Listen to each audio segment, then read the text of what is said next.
Olá, me chamo Lourdes Paiva.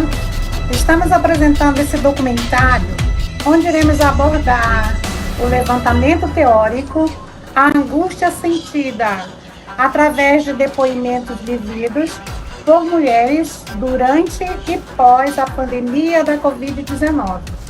Uma compreensão fenomenológica existencial. Assim, nós nos falávamos por telefone e no outro dia era óbito, morreu, faleceu, entendeu? Motivo.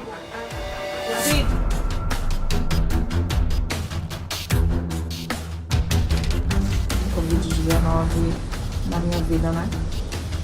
Para mim foi uma surpresa muito grande, porque quando eu via nos anúncios em outros países que o Covid estava tornando as localidades um grande pânico, né, e que muitas pessoas tinham que estar isoladas, eu pensava, por que o Brasil não se isola logo? Por que o Brasil já não toma medidas preventivas, já não fecha, entendeu? Já não limita? Porque eu sabia que se estava iniciando em outros países, iria chegar aqui pela rapidez do contágio. Nós nos vimos obrigados a usar máscara, manter isolamento, manter distanciamento, né? E era necessário, foi muito necessário. E a demora da vacina dava mais aflição. Eu sou advogada, eu sou criminalista. Eu trabalho muito em presídios. Então, quando eu me vi na situação de que muitas pessoas próximas a mim começaram a ficar doentes, começaram e adoeciam e com poucos dias vinham a óbito. Era rápido. E aí vinha o pânico. O que é? Aonde afeta? Por que essas pessoas falecem de forma tão rápida?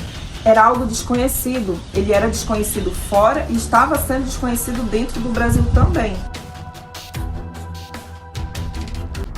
Ele estava desconhecido. Então aquele pânico, ele me deixou assim, ou eu trabalho, ou eu cuido da minha família. A máscara passou a ser um acessório do teu figurino.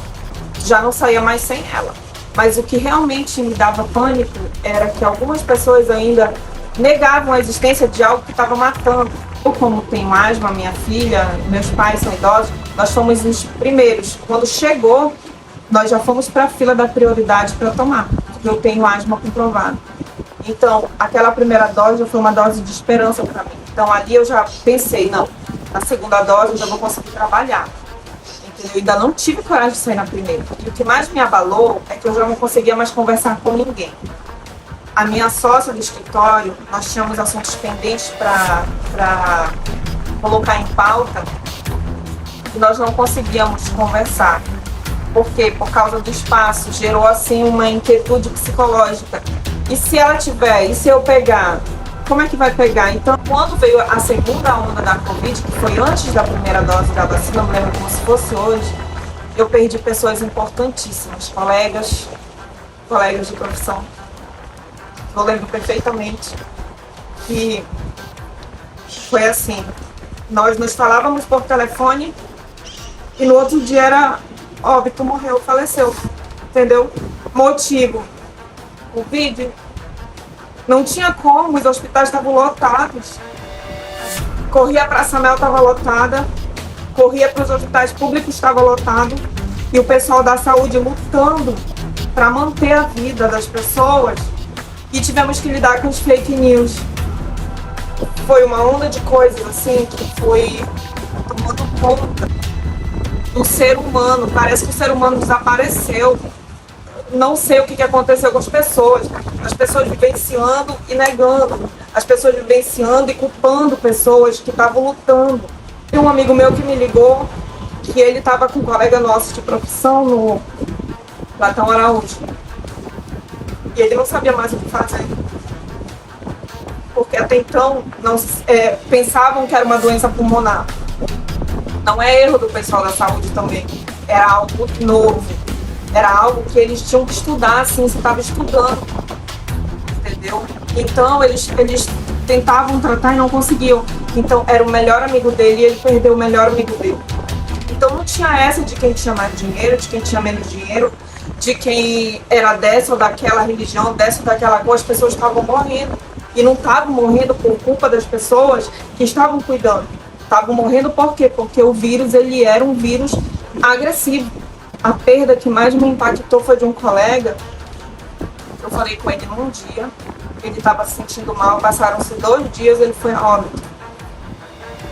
E aí eu fiquei assim, em choque, eu digo, meu Deus, como é que pode?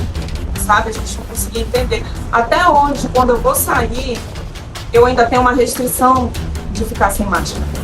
Eu não consigo, muitas das vezes. Aí tem pessoas que dizem, é coisa da tua cabeça, tu já tá vacinada, já são 4 doses, já tá tranquilo. Gente, a Covid, o impacto dela vem em todas as áreas da tua vida. Vem na área financeira, porque tu não consegue trabalhar. De fome, porque não tem dinheiro para comprar. Às vezes o arroz tá, em vez de era R$3 antigamente, hoje em dia tá mais caro.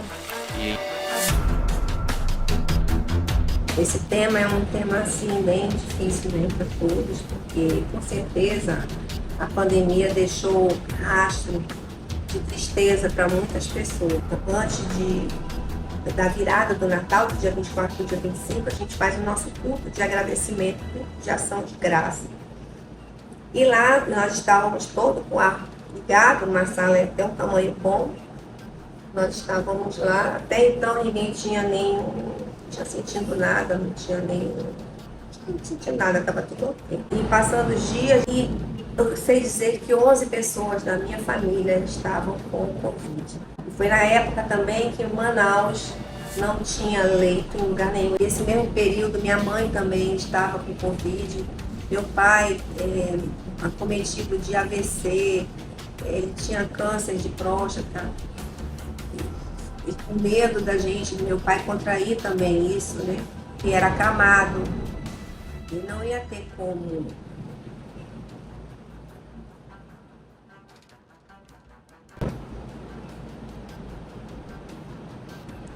Desculpa. Ele não ia ter como, se tivesse que sair de casa para ir ao hospital, ele não ia ter como ficar, porque não tinha, então a gente ia perder ele mais cedo, né? Nós perdemos nosso pai esse ano. Minha mãe ficou tendo que tomar Sexane, uma injeção que é muito cara também. E ela teve que tomar por muito tempo, porque ela não precisou ir para o hospital, mas a minha mãe ficou muito mal também. Olá, meu nome é Flávia e eu vim relatar um pouco sobre o impacto da pandemia na minha vida conjugal. Meu relacionamento com essa pessoa começou aos 16 anos. Perdi a mãe muito cedo, aos 13 anos. E aos 16 anos eu entrei nesse relacionamento com essa pessoa, né? E no começo era como qualquer outro relacionamento, né? Onde eu não conseguia ver maldade nele. Mas depois de um período ele começou a demonstrar reações de agressões sobre mim, né? No meio disso tudo veio um puxão de braço aqui, um empurrãozinho, e eu fui deixando acontecer. E eu acabei ficando grávida, hoje em dia a gente tem 2 filhos. E depois da gestação, o período de agressão foi piorando ainda mais, né? Nesse período todo eu sofri agressões, mas não conseguia sair desse relacionamento, né? Esse relacionamento eu vivi muita pressão psicológica, eu vivi muita violência verbal, entendeu? Nesse relacionamento, onde eu era acusada, mesmo de não ter feito nada, eu era acusada. Chegou o tempo de pandemia, onde ele ficou desempregado e a gente teve mais contato um com o outro. Essas agressões, elas pioraram. Elas chegaram a níveis muito maiores, né? Eu também sofri violência sexual, que eu não queria, e mesmo assim a outra parte me fazia fazer relação sexual sem a minha vontade, sem meu consentimento. O que mais me prendia nesse relacionamento era o medo.